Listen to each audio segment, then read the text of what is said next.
importance of HR. Now, we know that there is this issue of automation, but eventually, Pastor Mbwana was talking yesterday about the young man, Paddy Mwangi, who talked about an SMS system. That is a technology. But do you realize that someone has to input the numbers? Someone has to divide them into groups. Someone has to maintain it. There is always a human resource. So whatever level of mechanization or automation only helps us to become better if the human resource is better.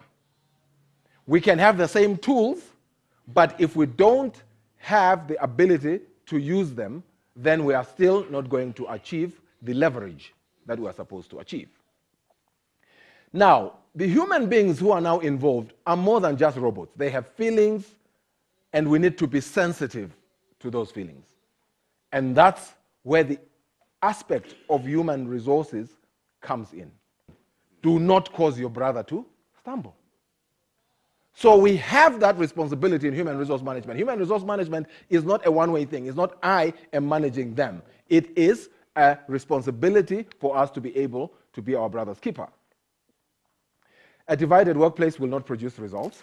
The whole area of team building is very important. Employees must know the mission, goals, challenges, and what to do in order to be productive. We'll be talking about involving everyone in everything that we do as part of the importance of HR. Most of the time, the problem we have is just that people have not been involved. And let me just pause here and talk about something else that I've always liked to talk about. That when we say involve everyone, we are not saying that you must tell everyone everything. Are we together? I think that's a very important thing. In Matthew 17, reading from verse 1, the master took Peter, James, and John up to the mountain, apart.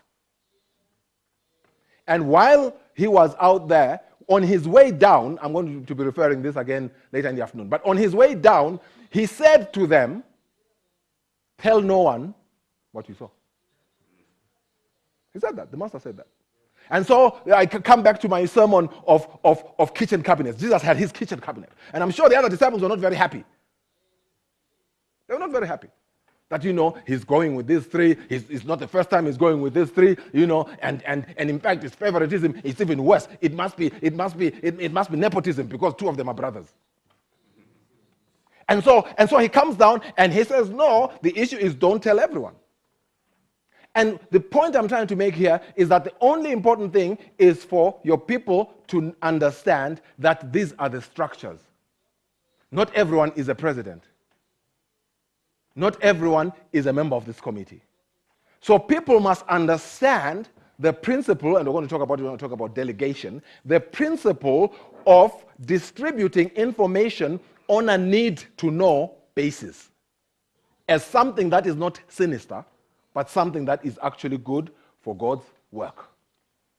But they must be told in advance that do not expect that you are going to be told everything.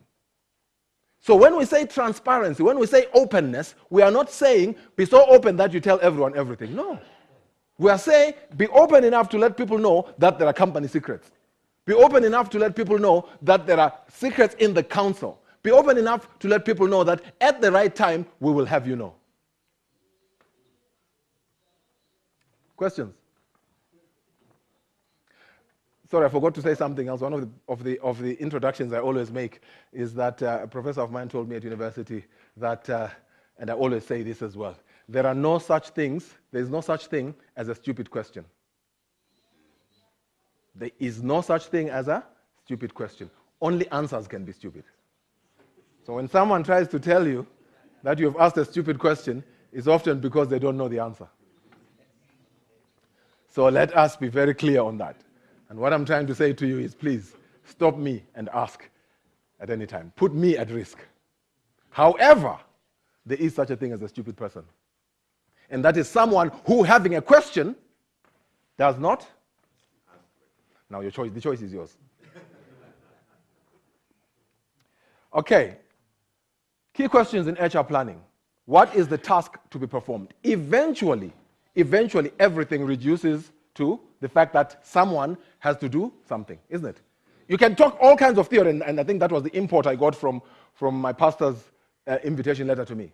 That we can theorize as much as we like, but eventually it has to come down to people have to perform certain actions or tasks, okay? So this clarity of the task, the context of the philosophy. Why are you saying I must do this? Because as Adventists, we don't drink beer.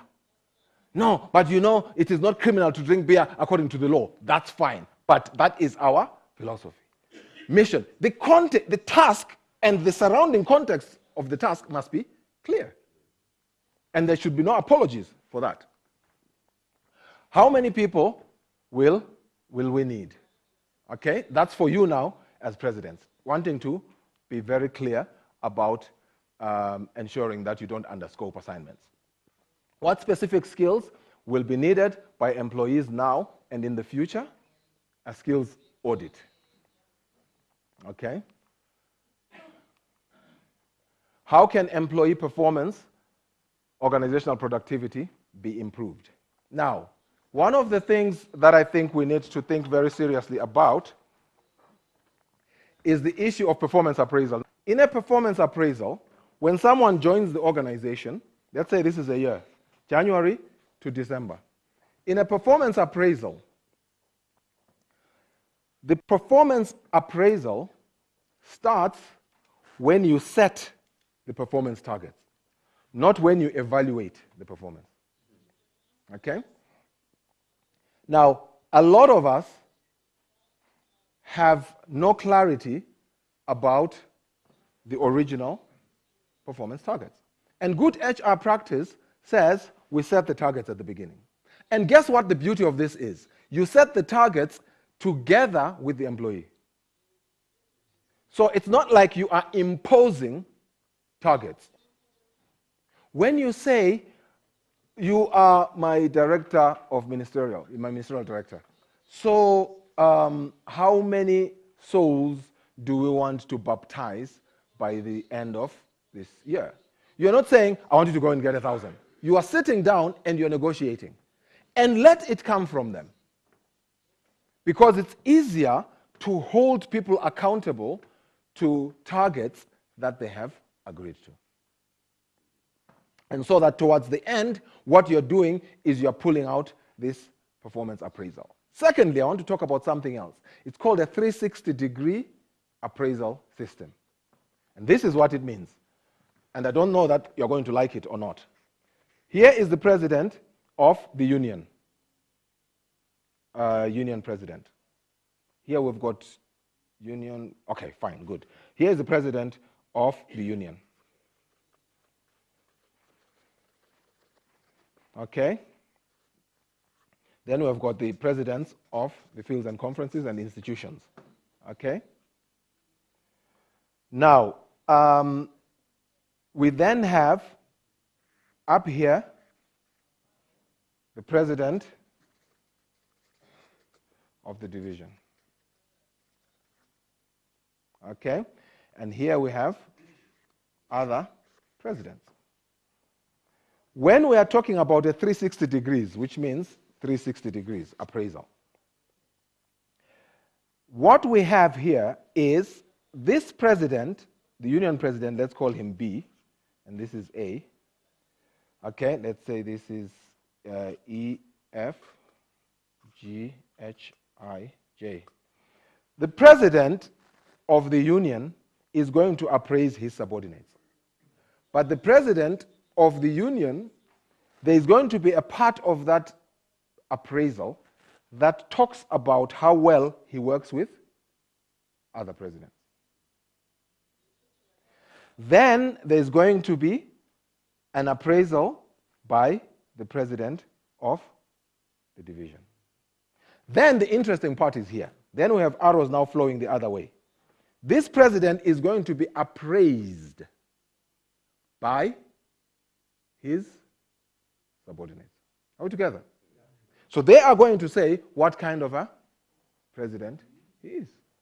And he is also going to appraise going upwards. That's what is called a 360 degree. It is the most difficult tool to implement. I implement it a lot in the secular world. Even in the secular world, it is resisted. Because traditionally, we have been used to appraising our juniors, and that's where it ends. That, in fact, even questions are not allowed. And what we're saying is no. What we're saying is people should be able to comment. And when we finish, we should be able to have a situation where a leader can look and say, please, when you do my upward appraisal, don't tell me what I do well. Just tell me what I need to improve on. We deny ourselves the opportunity to improve because we are in the habit of suppressing vocal